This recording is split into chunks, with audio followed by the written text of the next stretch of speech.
আমি যাবো ট্যুরে। আচ্ছা ভাই না ছাড়লাম।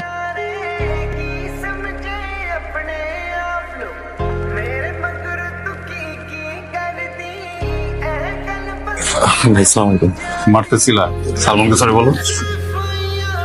এই ভালোবাসাটা যদি ক্যাম্পাসের বাইরে করো ভেরি গুড, কিন্তু ক্যাম্পাসের ভিতরে যদি করো নট সো গুড। শোনো, তোমার জন্য ক্যাম্পাসে একটা ভেজাল হয়ে গেল। ক্যাম্পাসে সরি বলো। সরি।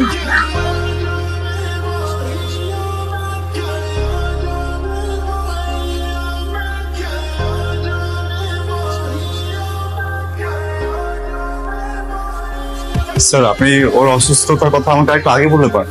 লজ্জা পাচ্ছিলেন কেন? ও তো আমার ছোট বোন মতো না। আমি আমি আপনার কথা বলবো না, আমি বলবো যে আমার ছোট বোন অসুস্থ বলে আমি কালেক্ট করছি। আপনি একদম টেনশন ফ্রি। ফাইনাল পরীক্ষাটা যখন দেবো আপনি জাস্ট আমাকে একটু ফেল করা দিয়ে আপনাদের মা তো ছাড়তে পারছি।